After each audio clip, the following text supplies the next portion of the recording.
it be when darkness falls? Your heart will be true. Felício abraçou-nos a nós ambos e, depois de nosso auxílio por reajustar-se no aparelho carnal, acordou no leito em copiosas lágrimas. O lance, porém, não terminou aí. Forçando a situação de algum modo, Eloy inoculou-lhe intensa energia magnética à esfera ocular, e o irmão apalermado viu-nos ambos por alguns segundos. Boquiaberto e assombrado, não sabia o que dizer. Mas Eloy acercou-se dele e, com benéfica indignação a resplandecer-lhe nos olhos, exortou-o francamente que, se ele assassinasse aquele menino, ele mesmo lhe puniria. O enfermeiro proferiu um grito terrível e deixou cair no travesseiro a cabeça desfalecente, perdendo-nos de vista. Nesse instante acreditei com sinceridade que a promessa de Felício seria cumprida integralmente.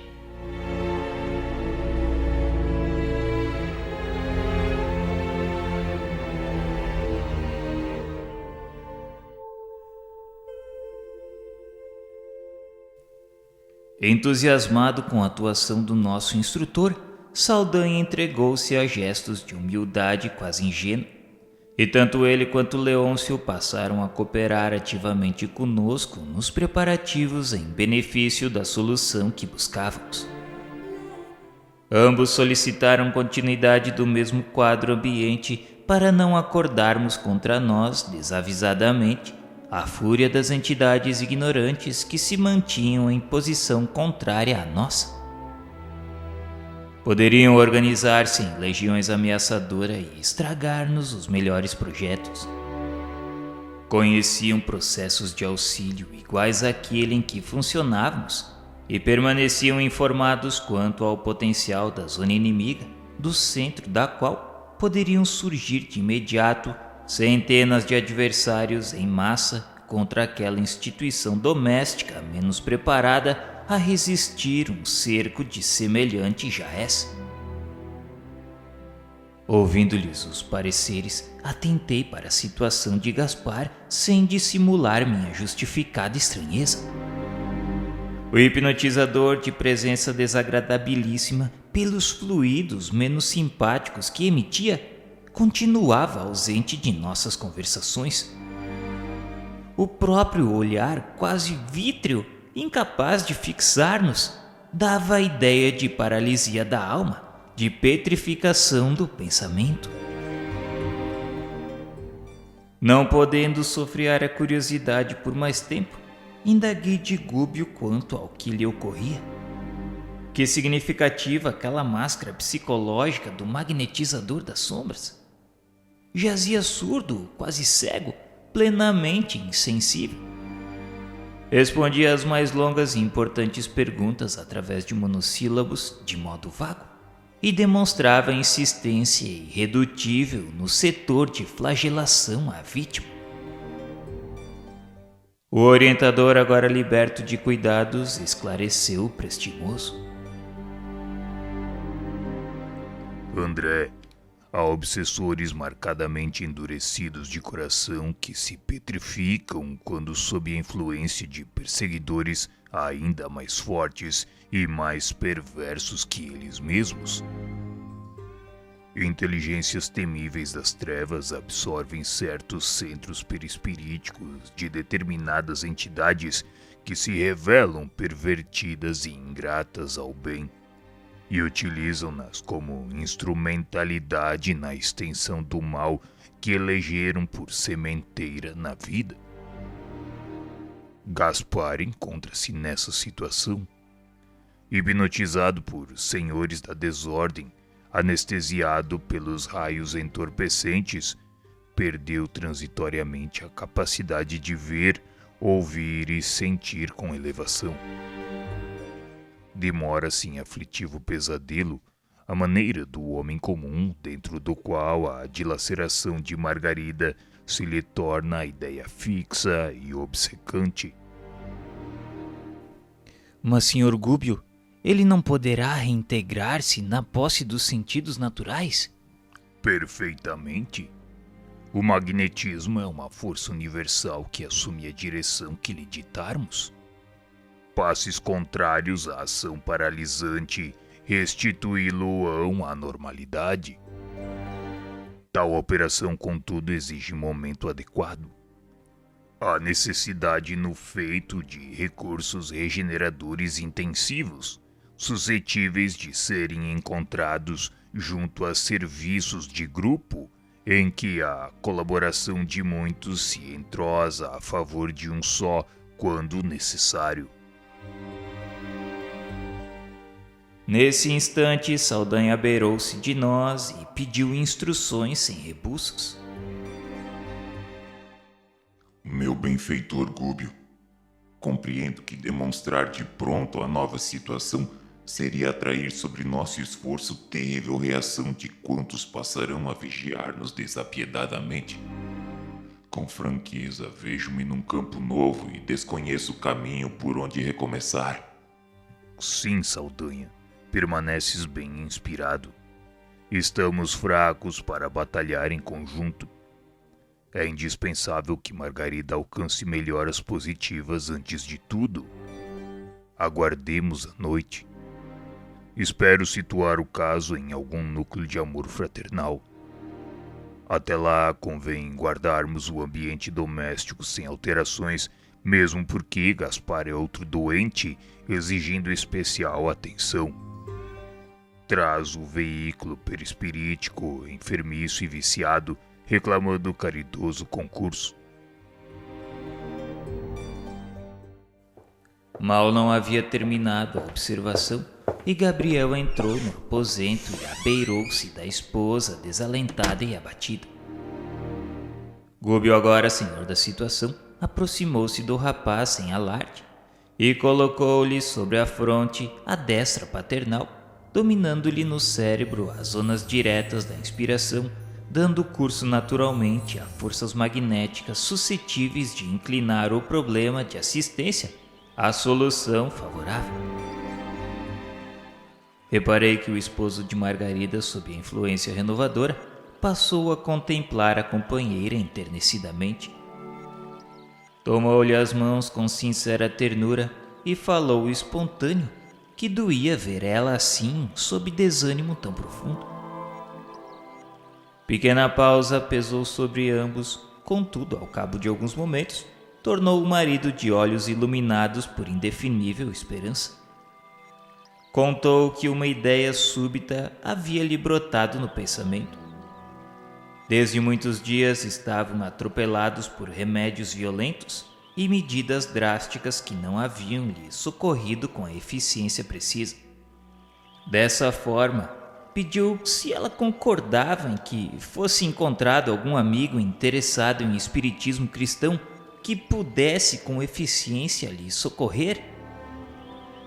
Margarida, tocada por aquela onda de abençoado carinho que fluía imperceptivelmente de Gúbio por intermédio de Gabriel, abriu os olhos cheios de interesse novo, como quem encontrara a inesperada senda salvadora, e concordou feliz que estava pronta. Aceitaria qualquer recurso que ele, Gabriel, considerava por sua vez justo e digno. E o esposo, num transporte de esperança, saiu precipitadamente, acompanhado de Gúbio, que nos recomendou a permanência ao lado de Saldanha, em preparativos de serviço para a noite próxima. Na intimidade do ex-perseguidor não perdi tempo. Internara-me em atividade absolutamente nova para mim e desejava ampliar conhecimentos e recursos. Considerei que um trabalhador incompleto em minha posição precisa estudar sempre, e aproximando-me do verdugo transformado em amigo, interroguei: Saldanha, como explicar tamanho temor de nosso lado perante os companheiros retardados? Meu caro, conheço suficientemente este capítulo. Se nos dispusermos a lutar abertamente, conservando conosco esta jovem senhora enferma, em padrão físico de menor resistência, o malogro em nossos objetivos de socorro a ela será questão de alguns minutos. Nos círculos inferiores em que nos encontramos, a maldade é força dominante em quase toda parte, contando com intérpretes que nos vigiam através de todos os flancos e não nos é fácil escapar. Para combater o mal e vencê-lo, urge possuir a prudência e a abnegação dos anjos. De outro modo é perder o tempo e cair sem defesa em perigosas armadilhas das trevas. O novo aliado relançou o olhar pelo quarto a fim de certificar-se de que não vinham sendo ouvidos por adversários comuns e prosseguiu. Olha, escuta. Eu mesmo, logo depois de minha vinda, tudo fiz por fugir ao mal, mas em vão. Velhas orações por mim apreendidas nos recessos do lar que o tempo não consumiu de todo em meu espírito, articuladas então por minha boca, mereceram o sarcasmo cruel dos inimigos do bem. Em verdade, pensamentos menos dignos me povoavam a cabeça, mas a vontade de melhorar-me era sincera em meu coração. Esforcei-me de alguma sorte, reagi quanto pude. Todavia meu impulso para o bem legítimo era, no fundo, um sopro frágil à frente de um tufão. Ao contato dessa gente desencarnada, infeliz e vingativa, perdi o resto da compostura moral que procurava debalde sustentar. Se a alma liberta do corpo de carne não se encontra amparada em princípios robustos de virtude santificante, sentida e vivida, é quase impossível sair vitoriosa das ciladas escuras que nos armam. Mas, Saldanha, não será essa atitude mero reflexo da ignorância insustentável? Admito que sim, André. Todavia não desconheces você que a maior dificuldade não nasce da ignorância em si mesmo, mas de nossa dureza contrária à capitulação indispensável. A sabedoria golpeia a insciência, a bondade humilha a perversidade. O amor verdadeiro sitia o ódio num círculo de ferro. No entanto, aqueles que são surpreendidos no campo da inferioridade manobram contra o bem deliberadamente 1000 armas de despeito, calúnia, inveja, ciúme, mentira e discórdia, provocando perturbação e desânimo. Assinalando-lhe a palavra tão fortemente esclarecida, cuja desenvoltura e acerto me assombravam, ponderei. Mas o teu próprio caso é um exemplo vivo. Espanta-me o cabedal de teus conhecimentos inteligentes. Você, Saldanha, de nenhum modo poderia ser um ignorante. Ah, sim. Inteligência não me falta. Leitura também não. Estou positivamente informado com relação aos deveres de ordem geral que me competem. Faltava-me, contudo, a companhia de alguém que conseguisse mostrar-me a eficiência e a segurança do bem no meio de tantos males. Imagina um esfomeado a ouvir discursos. Acreditas que as palavras lhe satisfaçam as exigências do estômago? Isso foi precisamente o que me ocorreu. Preocupado com a esposa e a nora desencarnadas em terrível desequilíbrio, atormentado pelo filho louco e pela neta em perigo, não havia espaço mental em minha cabeça para simplesmente louvar teorias salvadoras.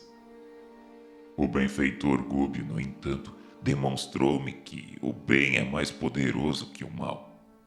Isto para mim bastou a saciedade.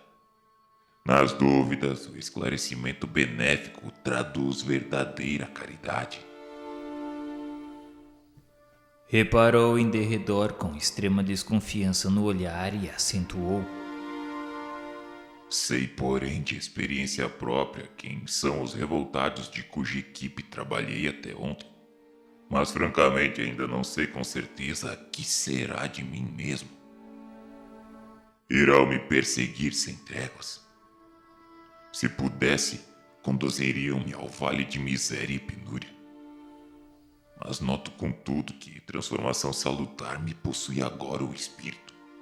Convenci-me de que o bem pode vencer o mal e espero que o nosso instrutor não me abandone. Ainda que eu sofra, a ele acompanharei. Não pretendo regressar ao repugnante caminho percorrido nunca mais. Leôncio, que nos fitava atencioso, registrando-nos a conversação, asseverou por sua vez que ele também não podia mais servir nas fileiras da vingança. Estava cansado. Hipotequei aos dois nossa simpatia e prometi-lhes, em nome do nosso orientador, que lhes não faltaria acolhimento em plano superior. Sorriram satisfeitos quando Gúbio retornou ao compartimento da enferma, notificando que o problema fora resolvido. Margarida e o esposo compareceriam na noite próxima a uma reunião familiar, importante setor de socorro mediúnico. A doente encarnada e Gaspar, o hipnotizador traumatizado, receberiam recursos eficientes. Com ansiedade aguardamos o anoitecer. De quando em quando, Gúbio colocava a destra sobre a fronte da enferma, como a acentuar-lhe a resistência geral. Por volta de 20 horas, um automóvel recebia o casal, que se fez acompanhado por nós e pelo grande número de ovoides ainda ligados à cabeça da enferma, sob processo de imantação. Saldanha tivera o cuidado de despistar todos os companheiros perturbadores que intentavam seguir-nos. Tranquilizou-os com palavras amigas, afirmando, aliás, com muita razão, que o assunto vinha sendo bem tratado. Alcançando confortadora vivenda, fomos admiravelmente recebidos. O senhor Silva, dono da casa, acolheu Gabriel e a esposa com inequívocas demonstrações de carinho. E Sidônio, o diretor espiritual dos trabalhos que se realizariam, estendeu-nos braços fraternais. Lá dentro, 4 cavalheiros e 3 senhoras, os componentes habituais do círculo doméstico ao que fomos informados, passaram a trocar ideias com os visitantes, reanimando-os e instruindo-os até que o relógio indicasse o momento exato para os serviços da noite. A indagação de Gúbio, Sidônio esclareceu muito seguro.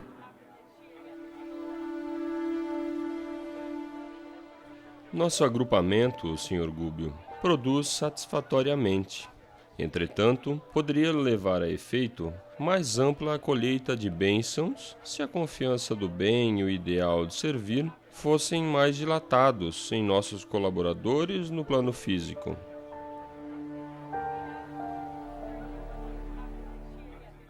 Segundo Sidônio, a instrumentalidade é essencial em qualquer serviço. O braço é intérprete do pensamento, o operário é complemento do administrador, o aprendiz é veículo do mestre.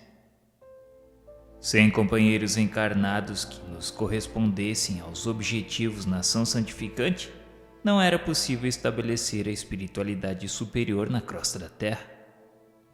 Efetivamente, é fácil encontrar irmãos dispostos ao concurso fraternal, embora forçoso é dizer que a maioria espera a mediunidade espetacular a fim de cooperar com os obreiros da vida eterna. Depois de uma breve pausa, Sidônio continuou dizendo que eles não procuram saber que todos somos médiuns de alguma força boa ou má em nossas faculdades receptivas. Muitos não aceitam as necessidades do serviço que nos aconselham a buscar desenvolvimento substancial na autoiluminação através do serviço aos nossos semelhantes e tocam a exigir dons medianímicos quais se fossem dádivas milagrosas a serem transmitidas graciosamente àqueles que se lhes candidatam aos benefícios por intermédio da antiga varinha de condão. Alguns esquecem-se de que a mediunidade é uma energia peculiar a todos em maior ou menor grau de exteriorização. Energia essa que se encontra subordinada aos princípios de direção e à lei do uso, tanto quanto a enxada que pode ser mobilizada para servir ou ferir, conforme o impulso que a orienta, melhorando sempre quando em serviço metódico, ou revestindo-se de ferrugem asfixiante e destrutiva quando em constante repouso. Alguns não percebem o valor de uma atitude desassombrada e permanente de fé positiva dentro do caminho louvável, haja o que houver.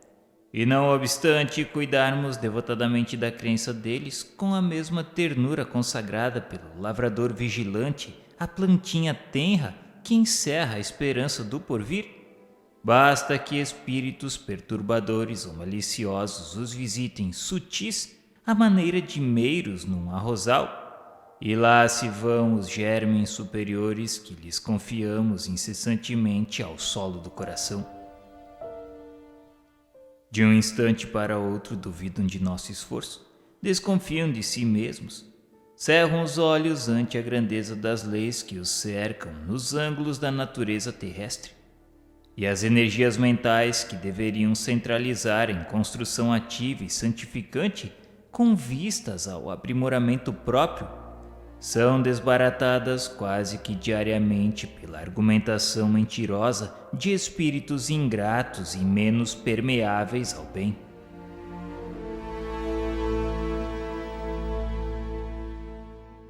Verificando-se uma espontânea parada, aventurei-me a considerar.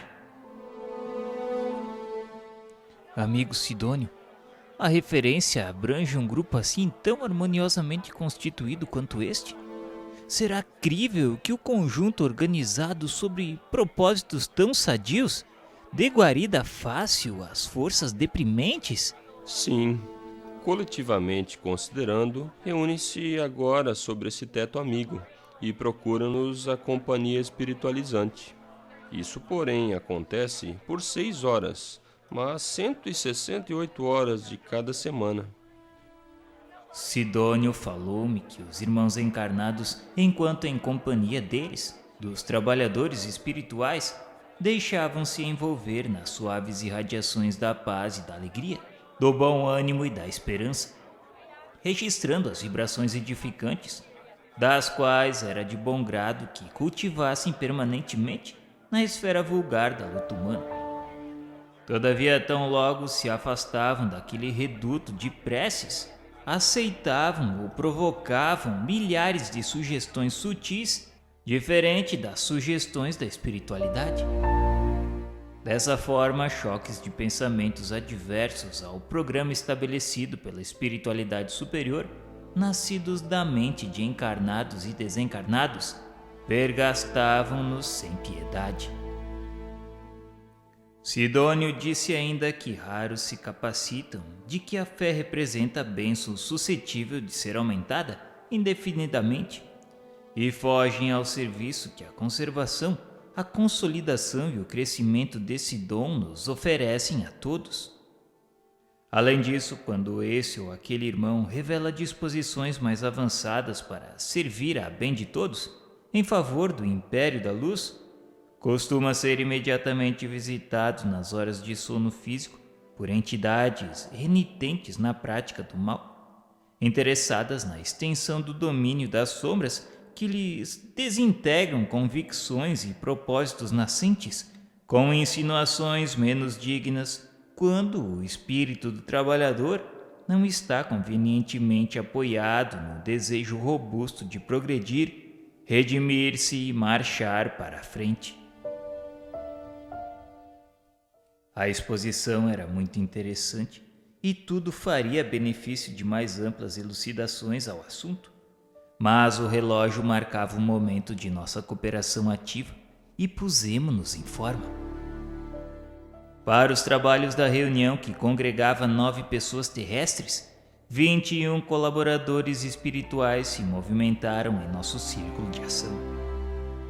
Gúbio e Sidônio, em esforço conjugado, efetuaram operações magnéticas ao redor de Margarida, desligando finalmente os corpos ovoides que foram entregues a uma comissão de 6 companheiros que os conduziram cuidadosamente a postos socorristas. Logo após, enquanto a prece e os estudos evangélicos se faziam ouvir dentro das contribuições de nosso círculo, grande cópia de força neurica com a devida compensação de fluidos revigoradores de nossa esfera foi extraída da boca, narinas e mãos dos assistentes encarnados. Força essa que Gúbio e Sidônio aplicaram sobre Margarida e Gaspar, no evidente intuito de restaurar-lhes as energias perispiríticas. A jovem senhora passou a demonstrar abençoados sinais de alívio, e Gaspar, de impassível que se achava, pôs-se a gemer, qual se houvera acordado de intenso e longo pesadelo. A essa altura, nosso orientador preparou Dona Isaura, senhora daquele santuário doméstico e médium do culto familiar, adestrando-lhe a faculdade de incorporação, por intermédio de passes magnéticos sobre a laringe e, em particular, sobre o sistema nervoso. Quando a hora de amor cristãos aos desencarnados começou a funcionar, os orientadores trouxeram Gaspar à organização medianímica, a fim de que pudesse ele recolher algum benefício ao contato dos companheiros materializados na experiência física, que lhe haviam fornecido energias vitalizantes, tal como acontece às flores que sustentam, sem perceber, o trabalho salutar das abelhas operosas. Reparei que os sentidos do insensível perseguidor ganharam inesperada percepção. Visão, audição, tato e olfato foram nele subitamente acordados e intensificados. Parecia um sonâmbulo despertando. À medida que se lhe casavam as forças às energias da médium, mais se acentuava o fenômeno de reavivamento sensorial. Apossando-se provisoriamente dos recursos orgânicos de Dona Isaura em visível processo de enxertia psíquica, o hipnotizador gritou e chorou lamentosamente. Misturou blasfêmias e lágrimas, palavras comovedoras e palavras menos dignas entre a penitência e a rebeldia. Escutando agora com aguçada sensibilidade, conversou detidamente com o doutrinador. O Sr. Silva, marido da médium, fez-lhe sentir a necessidade de renovação espiritual em edificante lição que nos tocava as fibras mais íntimas.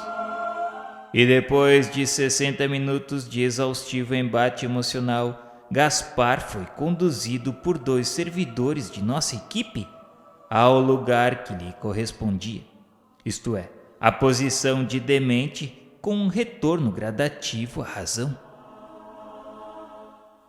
Fim dos serviços ativos, a reunião foi encerrada, notando-se que imensa alegria transbordava de todos os corações. Margarida estava, enfim, aliviada, e em pranto pedia ao esposo agradecesse de viva voz as dádivas recebidas. Gúbio, porém, vendo Saldanha espantadiço, o obtemperou.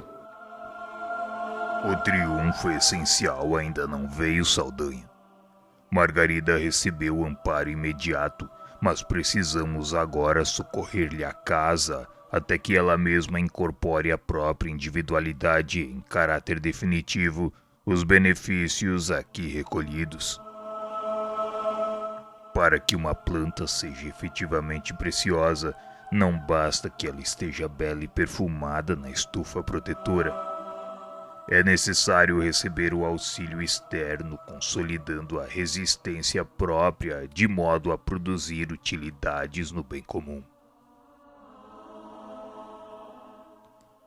E passando a entender-se com Sidônio, aceitou a colaboração por 10 dias sucessivos, de 12 companheiros espirituais incorporados ao agrupamento destinado a reforçar as atividades defensivas na morada de Gabriel, de vez que, segundo Saldanha e Leôncio, do dia seguinte em diante teríamos guerra aberta com os assalariados de Gregório, que viriam naturalmente sobre nós temíveis e insistentes.